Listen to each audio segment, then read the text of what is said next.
তুমি ঈশ্বর ভক্ত, ভালো মানুষ। জীবনে বারে বারে কেন কষ্ট, দুঃখ, হতাশা ভোগ করতে হয় তোমাকে? যত শত্রুতা সব তোমার সঙ্গে, অভিযোগের তীরে বারে বারেই তুমি দোষী সাব্যস্ত হও। হৃদয়টা ছিন্ন ভিন্ন হয়ে যায়। যেদিন একবার কৃষ্ণ বললে চোখে জল গড়িয়ে পড়ে। যেদিন বুঝবে তোমার কৃষ্ণ লাভ হয়েছে, পূব দিক রাঙা হয়েছে, এরপরই সূর্য উদয় হবে। একদিন না একদিন এ জীবনেই তুমি কৃষ্ণের দেখা পাবে। প্রতিষ্ঠিত হতে এত কষ্ট পেতে হয় কেন? তোমাকে তিনি অনেক অনেক প্রতিষ্ঠা দেবেন, তার আগে সেই মাটি তৈরি করে নিচ্ছেন। কষ্ট না করলে কেষ্ট মেলে না। ঘুমিয়ে না থাকলে জেগে ওঠা যায় না, জেগে না উঠলে প্রতিষ্ঠা আসে না। কৃষ্ণ বলেন, সহ্য করতে না শিখলে তুমি কিছু হবে কি করে?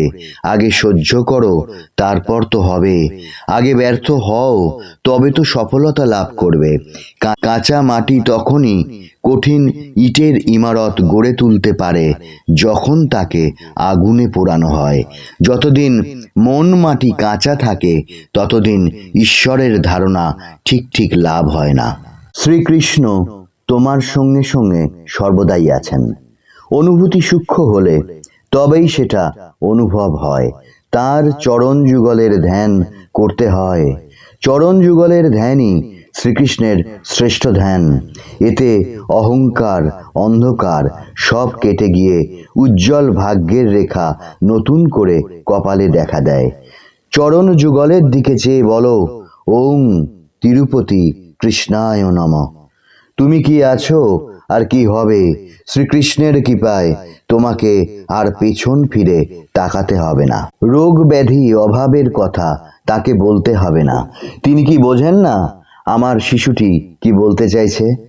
তুমি শুধু বিড়াল ছানার মতো মায়ের উপর নির্ভর করেই থাকো। মানুষের যখন দুর্দিন যায় তখন সে বারে বারে উদ্বিগ্ন হয়। বিচলিত হয়েও না, চিরকাল কারো সমান যায় না। তোমারও দিন আসবে। তুমি সংসার জীবনে আছো, এ বেশ ভালো। রোগে ভোগে, দুঃখে আনন্দে বিষাদে, ব্যর্থতায় চেষ্টায় সফলতায় তিনিই রাখেন সময়, তিনি টেনে তোলেন। কষ্ট না পেলে কেষ্ট লাভ হয় না। তিনি এত কিছু বোঝেন, আর এটুকু বোঝেন না যে তোমার কি চাই। তুমি যতটা আন্তরিক ততটাই তোমার প্রাপ্তি। শ্রীকৃষ্ণ বলেন, আপন কর্মের ফল ভোগ করতেই হয়, তবে ভাগ্যে যা লেখা আছে সেটা ঘটবেই। এই ধারণা ভুল। আন্তরিক তার কাছে প্রার্থনা করলে তিনি ভাগ্য লেখা মুছে আবার নতুন করে লিখে দেন। তার মূর্তির সামনে বসে আগে তার সঙ্গে বন্ধুত্ব করতে হবে। সময়ে কৃষ্ণই বলে দেন তার কি রূপ, কত ঐশ্বর্য। তুমি যতটা আন্তরিক তিনি ততটাই কাছে আসেন। সাগরের জল হাতে তুলে নিলে কোনো রং দেখা যায় না। দূর থেকে সমুদ্র দেখলে নীল বর্ণ দেখা যায়। কৃষ্ণ দেখা দিলে তখন তিনি আর কৃষ্ণ নন, মানুষের ছদ্মবেশে সামনে আসেন। একান্ত কৃষ্ণ ভক্ত ছাড়া কেউ চিনতে পারেন না। কখনো ভেবো না তুমি একা। বুকে করে কৃষ্ণকে বহন করে বেড়াচ্ছ, তবু অনুভব করতে পারছো না যে তুমি একা নাও। কৃষ্ণ তোমার সঙ্গে সঙ্গে চলছেন। তুমি সত্যের পথে আছো, এটাই এ যুগের তপস্যা। সত্য না থাকলে ভক্তি আসে না, ভক্তি না এলে কর্মও জোটে না। সত্য, কর্ম, ভক্তি, জ্ঞান, বুদ্ধি, পূজা, আরাধনা, আরতি, জপ, ধ্যান এসব কিছুই শ্রীকৃষ্ণের এক একটা অঙ্গ। ঈশ্বর রূপী কৃষ্ণ হৃদয়ে আছেন, এই ভাবনাই সত্য।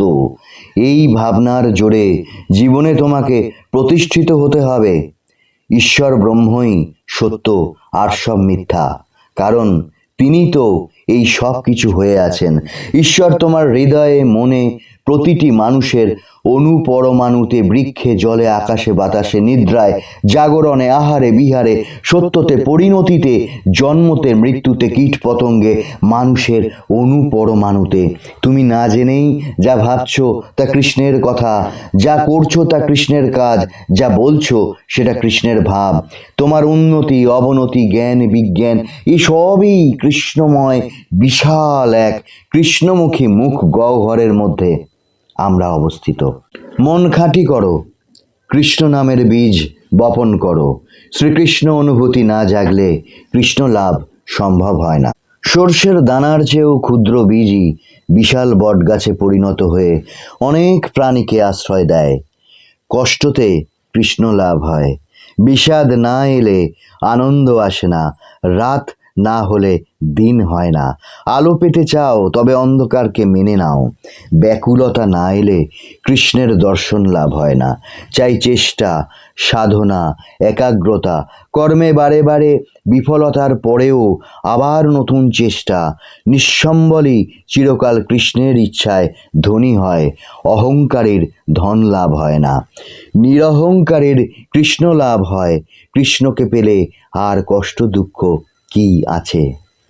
সংসারের সবচেয়ে কঠিন পরীক্ষা জীবন যুদ্ধ। যুদ্ধ যদি না করো তবে তুমি সুপ্রতিষ্ঠিত হবে কি করে? অনেক অবজ্ঞা, লাঞ্ছনা, অপমান সহ্য না করলে মানুষ হওয়া যায় না। অমন কৃষ্ণরূপী পূর্ণ ব্রহ্ম নারায়ণকে কত বিপদ, অপমান, লাঞ্ছনা, অভিশাপ সহ্য করতে হয়েছিল দাপরে।